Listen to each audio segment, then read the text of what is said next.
हमने अपने last lecture में यू बैक्टीरिया के बारे में बात की थी। यू बैक्टीरिया में भी हमारे एनसीईआरटी में दो एग्जांपल्स गिवन है, साइनोबैक्टीरिया एंड माइकोप्लाज्मा। इन दोनों के बारे में ही हमने डिटेल बात कर ली थी। साइनोबैक्टीरिया में हमने कुछ एग्जांपल्स भी देखे थे। अब हम आगे बात करेंगे न्यूट्रिशन इन बैक्टीरिया की। जैसे कि प्रीवियस लेक्चर में हम यू बैक्टीरिया को खत्म कर चुके थे, तो आज हम शुरू करेंगे न्यूट्रिशन इन बैक्टीरिया। तो हेलो बच्चों, वेलकम टू बायोविस्ता। मेरा नाम है आकांक्षा सेंगर और मैं एक बायोलॉजी एजुकेटर हूँ। तो आज शुरू करते हैं हमारा आज का टॉपिक, न्यूट्रिशन इन बैक्टीरिया। अब यहाँ पे तीन टाइप का न्यूट्रिशन होता है। पहला होता है हेटेरोट्रॉफिक, यानी किसी पे डिपेंडेंट रहना, और ये मेजॉरिटी इसकी यही है, ज्यादातर हेटेरोट्रॉफिक ही होते हैं। अगर बात करें बेटा, इसमें भी कुछ सब कैटेगरीज हैं हमारे पास, जैसे कि सैप्रोफिटिक। सैप्रोफिटिक क्या है? किसी डेड एंड डिकेइंग मैटर पे मिलेंगे। नेक्स्ट क्या होगा हमारा? पैरासिटिक। पैरासिटिक होता है कि वो अपने होस्ट बॉडी पे रहेंगे, यानी किसी न किसी ऑर्गेनिज्म से अपना न्यूट्रिशन लेंगे। नेक्स्ट होता है हमारा सिम्बायोटिक। सिम्बायोटिक क्या है? किसी भी ऑर्गेनिज्म के साथ अपनी म्यूचुअल अंडरस्टैंडिंग से ये रहना शुरू कर देंगे। नेक्स्ट में अगर बात करें तो हमारे पास आएगा photosynthetic.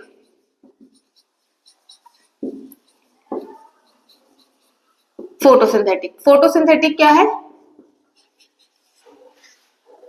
They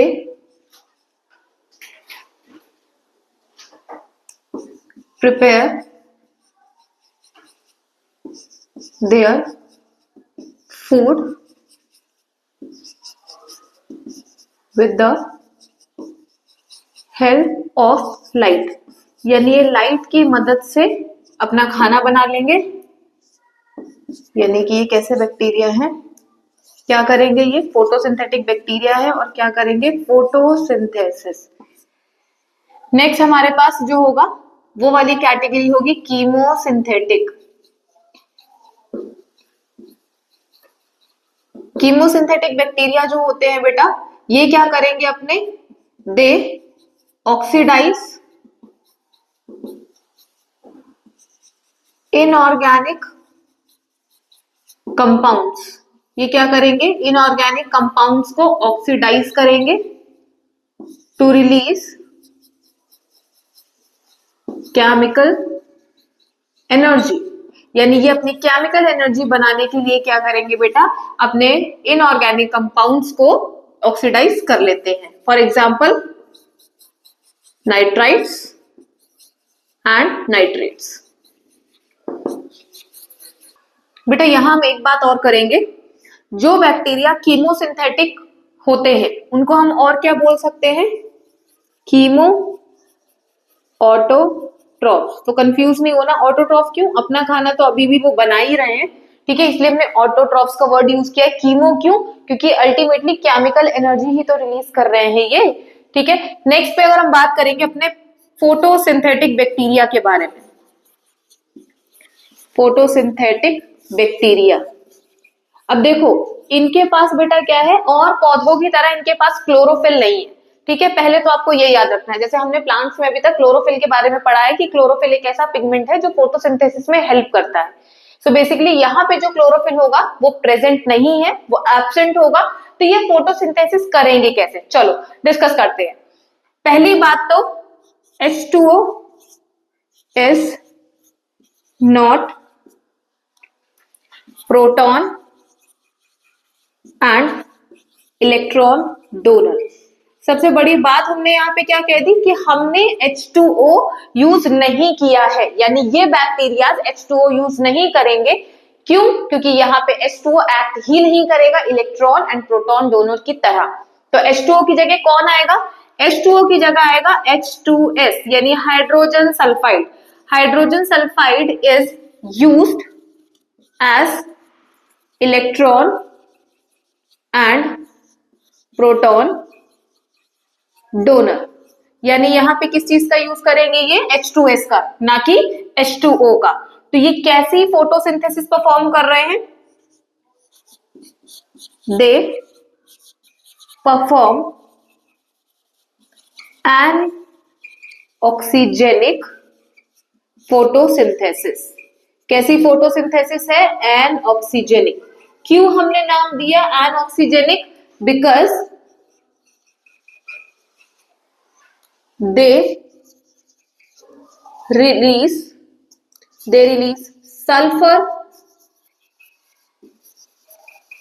in place of oxygen. तो इस चीज को ध्यान रखना है कि पानी अगर यूज नहीं हो रहा है तो ऑक्सीजन कहां से आएगा। ये बहुत अंडरस्टूड पॉइंट है कि अगर हम पानी इलेक्ट्रॉन और प्रोटॉन डोनर की तरह यूज नहीं कर रहे हैं तो ऑब्वियसली यहाँ ऑक्सीजन भी नहीं निकलेगा।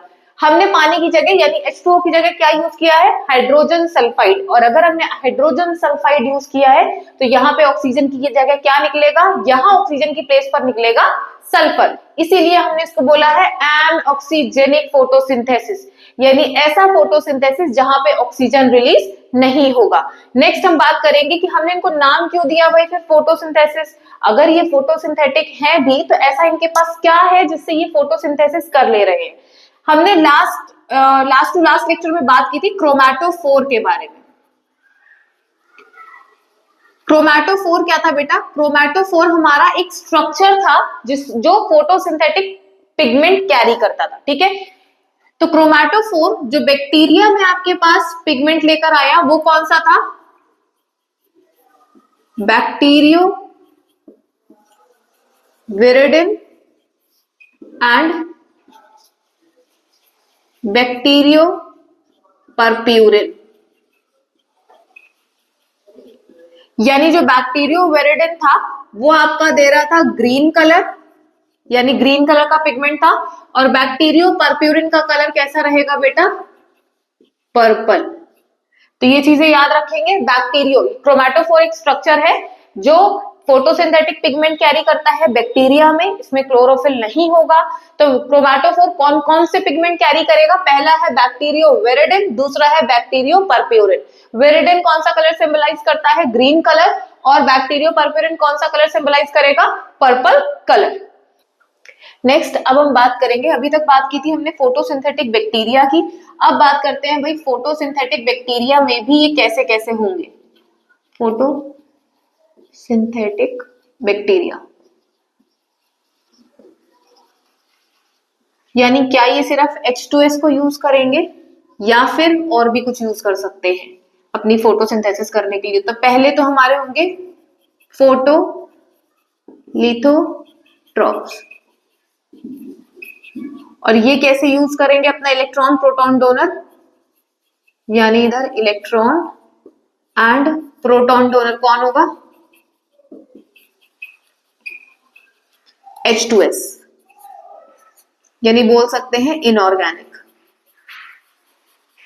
ये यूज करेंगे इनऑर्गेनिक कंपाउंड, और ये हमारे यूज करेंगे, पहले इनका नाम बता देती हूं, फोटो ऑर्गेनोट्रॉप्स। तो नाम से ही समझ में आ रहा होगा कि ये ऑर्गेनिक कंपाउंड्स का यूज करेंगे। तो यहां पे बोल देंगे electron and proton donor is organic compound, यानी ये करेंगे ऑर्गेनिक कंपाउंड का यूज। और फोटोलिथोट्रॉप्स किसका यूज करेंगे बेटा? फोटोलिथोट्रॉप्स करेंगे इनऑर्गेनिक कंपाउंड्स का। इसमें भी आपके पास दो कैटेगरी है, अभी हम बात कर चुके थे बैक्टीरियो विरिडिन और बैक्टीरियो परप्यूरिन के बारे में। यानी कि पहला कौन सा होगा? Green on the basis of pigment, green sulphur bacteria होगा हमारे पास, और होगा पर्पल सल्फर बैक्टीरिया। यहां पे जो हमारे पास होंगे वो कौन कौन से होंगे? यानी ये H2S तो यूज कर नहीं रहे हैं, ग्रीन नॉन सल्फर बैक्टीरिया, और दूसरा कौन सा होगा हमारे पास? Purple non sulphur bacteria. अगर हम इनके एग्जाम्पल्स देखें अब, तो हमारे पास एक एग्जाम्पल यहाँ पे ग्रीन सल्फर बैक्टीरिया का होगा, जिसको हमने बोला है क्लोरोबियम। क्या नाम है इसका? क्लोरोबियम। यानी क्लोरोबियम एक एग्जाम्पल है ग्रीन सल्फर बैक्टीरिया का। अगर हम बात करें पर्पल सल्फर बैक्टीरिया की, तो इसका होगा थायोस्पाइरुलम, पहला एग्जाम्पल होगा। दूसरा होगा क्रोमैटियम। तो इसके दो एग्जांपल्स की बात कर ली हमने पर्पल सल्फर बैक्टीरिया की, कौन कौन सा? थायोस्पाइरुलम और क्रोमैटियम। अब हम आते हैं ग्रीन नॉन सल्फर बैक्टीरिया पे। अगर इसके एग्जांपल्स की बात करेंगे बेटा, तो होगा क्लोरोनेमा, और दूसरे में भी क्लोरो आएगा बट आगे चेंज हो जाएगा क्लोरोफ्लेक्सिस। यानी हमारे पास कौन कौन सा है? अगर ग्रीन नॉन सल्फर बैक्टीरिया की बात करें तो क्लोरोनेमा और क्लोरोफ्लेक्सिस। अब यहाँ पे अगर हम पर्पल नॉन सल्फर बैक्टीरिया की बात करेंगे, तो हमारे पास कौन कौन से हैं? एक है रोडोस्पाइरुलम, और नेक्स्ट होगा रोडोस्यूडोमोनास।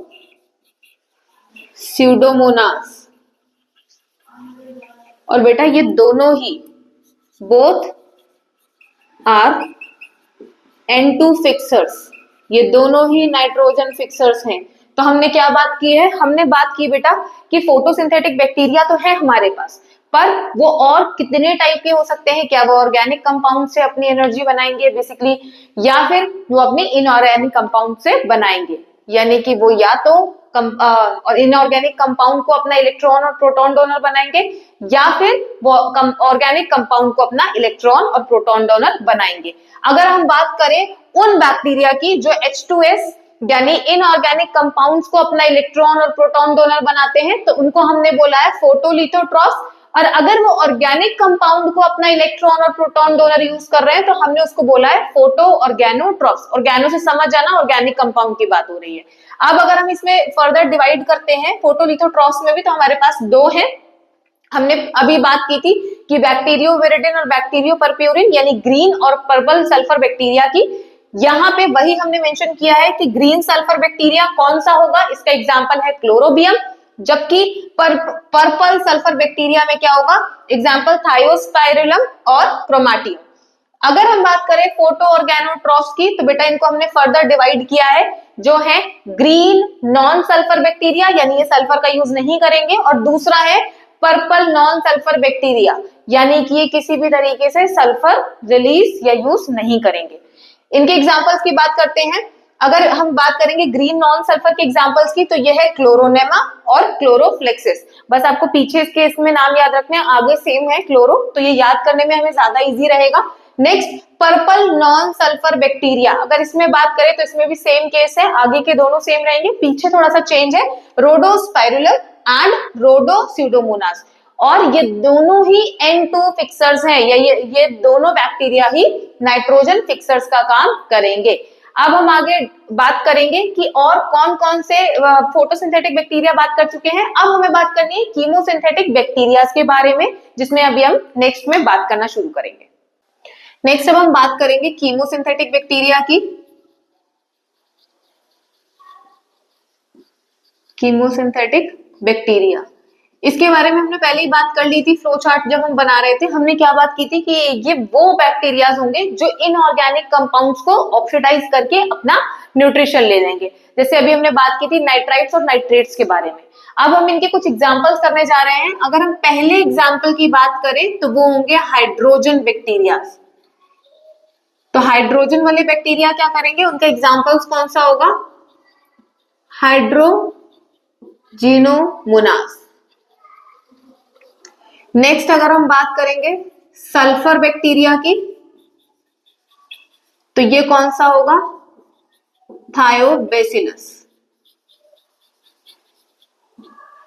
अगर अब हम बात करेंगे अपने आयरन बैक्टीरिया की, उसको बोलेंगे फेरोबैसिलस। ये कुछ एग्जांपल हम देख रहे हैं। नेक्स्ट अब हम बात करेंगे नाइट्रीफाइंग बैक्टीरिया की। नाइट्रीफाइंग बैक्टीरिया कौन सा होगा? नाइट्रोसिस्टिस। नेक्स्ट होगा नाइट्रोबैक्टर। नेक्स्ट होगा नाइट्रोसोमोनास। इनमें से ये दो एग्जांपल जो है हाइड्रोजिनोमोनास एंड थायोबैसिलस, बेटा ये आपके होते हैं डीनाइट्रीफाइंग बैक्टीरिया। और ये डीनाइट्रीफाइंग बैक्टीरिया कहाँ देखने के लिए मिलेंगे? ज्यादातर मिलते हैं वाटर लॉगिंग वाले एरियाज में। ठीक है, तो ये डीनाइट्रीफाइंग बैक्टीरिया होगा।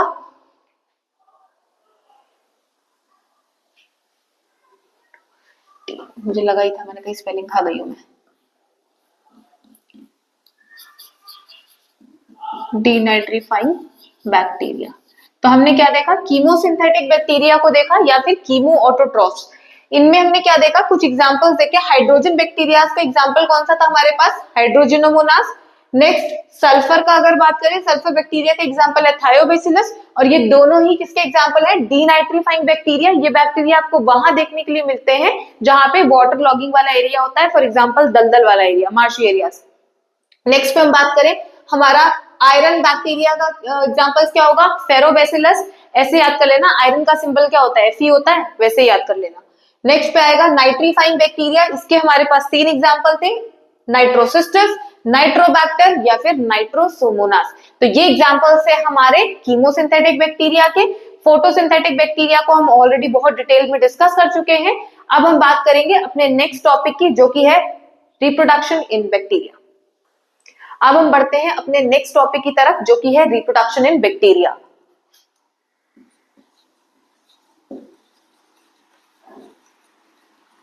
Reproduction in bacteria. अगर हम बात करें रिप्रोडक्शन की, तो बेटा ये 2 मेथड से रिप्रोड्यूस करता है। एक तो है एसेक्सुअल और दूसरा होगा जेनेटिक रिकॉम्बिनेशन। पहले एसेक्सुअल की बात कर लेते हैं। एसेक्सुअल में बेटा ये कैसा मोड लेंगे? ये ले रहे हैं बाइनरी फिशन। और ये बाइनरी फिशन जो होता है बेटा, ये होगा फेवरेबल कंडीशंस में, जब भी इसको कंडीशन अपने अकॉर्डिंग फेवरेबल लगता है। बट अगर हम बात करें अनफेवरेबल कंडीशन की, तो बेटा ये बना लेता है एंडोस्पोर। एंडोस्पोर कब बनेगा? जब कंडीशन होगी अनफेवरेबल।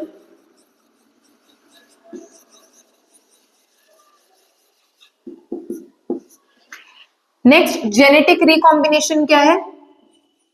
पहले तो ये समझते हैं, some genes transferred from one bacteria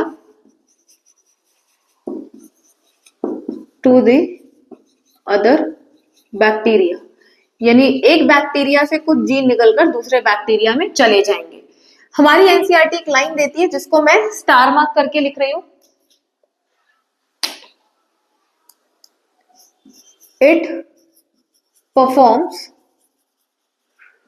a sort of sexual reproduction।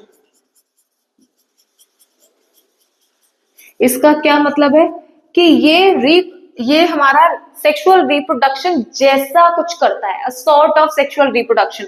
तो यहां पे एक स्टार मार्क करने वाली क्या बात है? Sexual reproduction is absent। यहां पे सेक्सुअल रिप्रोडक्शन क्या होगा बेटा? एब्सेंट होगा। तो इसका क्या मतलब है? अ सॉर्ट ऑफ सेक्सुअल रिप्रोडक्शन। बेटा एनसीईआरटी यही कहना चाह रही है कि ये सेक्सुअल रिप्रोडक्शन तो नहीं करते ऑब्वियसली, बट ये जेनेटिक रिकॉम्बिनेशन करते हैं। यानी इसमें कोई फ्यूजन नहीं होता है, कोई गैमेट्स फ्यूज नहीं हो रहे हैं, कोई जाइगोट नहीं बन रहा है, but still they are performing a sort of sexual reproduction. का क्या मतलब है? वो यहीं पे जेनेटिक रिकॉम्बिनेशन को इंडिकेट करना चाह रहे हैं। यानी ये अपने कुछ जीन, यानी एक बैक्टीरिया अपने कुछ जीन दूसरे बैक्टीरिया में ट्रांसफर कर देगा, इसीलिए हमने इसको बोला है अ सॉर्ट ऑफ सेक्सुअल रिप्रोडक्शन। अगर हम बात करें जेनेटिक रिकॉम्बिनेशन की,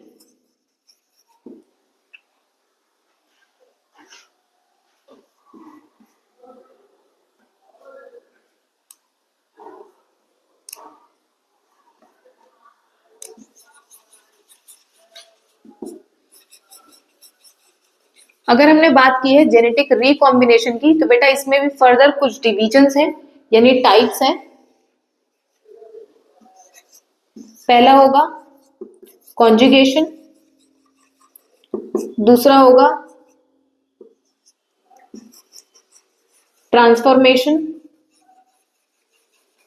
और जो थर्ड वाला होगा वो होगा ट्रांसडक्शन। क्या बात की अभी हमने बात की रिप्रोडक्शन इन बैक्टीरिया में दो टाइप का होता है। पहला होगा एसेक्सुअल। एसेक्सुअल में भी बेटा हमारे पास दो टाइप है, फेवरेबल और अनफेवरेबल कंडीशन के अकॉर्डिंग। जब भी बैक्टीरिया को कंडीशन फेवरेबल लगेगी तो ये बाइनरी फिजन को परफॉर्म करेगा, और अगर इसको लगता है कि भाई मेरे हिसाब से कंडीशन फेवरेबल नहीं है, यानी अनफेवरेबल कंडीशन है, तो ये अपने एंडोस्पोर बना लेगा। तो ये तो एक ओवरव्यू था हमारे एसेक्सुअल रिप्रोडक्शन का। डिटेल में इसको हम अपने नेक्स्ट लेक्चर में बात करेंगे इसके बारे में। नेक्स्ट में बात करते हैं जेनेटिक रिकॉम्बिनेशन। जेनेटिक रिकॉम्बिनेशन के लिए हमारी एनसीईआरटी एक लाइन लिखती है कि they will perform a sort of sexual reproduction, यानी सेक्सुअल रिप्रोडक्शन जैसा, बट सेक्सुअल रिप्रोडक्शन नहीं है। इसीलिए यहाँ पे बहुत क्लियर हो जाएंगे कि हाँ, ऐसा नहीं है कि इसमें लिखा है अ सॉर्ट ऑफ सेक्सुअल रिप्रोडक्शन तो इसका मतलब ये कर रहे होंगे, नहीं। सेक्सुअल रिप्रोडक्शन और ट्रू सेक्सुअल रिप्रोडक्शन इसमें एब्सेंट होगा। अ सॉर्ट ऑफ सेक्सुअल रिप्रोडक्शन का मीनिंग क्या है बेटा? एनसीईआरटी ये इंडिकेट करना चाह रही है कि भाई हम बात कर रहे हैं रिकॉम्बिनेशन के बारे में। रिकॉम्बिनेशन क्या है? जब एक बैक्टीरिया अपने कुछ जीन दूसरे बैक्टीरिया को ट्रांसफर कर देगा, उसी की यहाँ पे बात करी जा रही है, और उसी को हमने बोला है जेनेटिक रिकॉम्बिनेशन।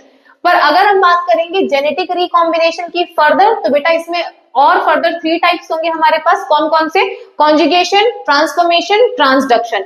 एक एक करके हम सारे जितने भी मेथड्स हैं, चाहे वो एसेक्सुअल के हो, चाहे वो हमारे जेनेटिक रिकॉम्बिनेशन के हो, एक एक करके हम सबके बारे में डिटेल में बात करेंगे, ताकि हमारे दिमाग में या हमारे नोट्स में किसी भी तरह की कोई कमी ना रह जाए, या किसी भी तरह का कंफ्यूजन नहीं रह जाएगा।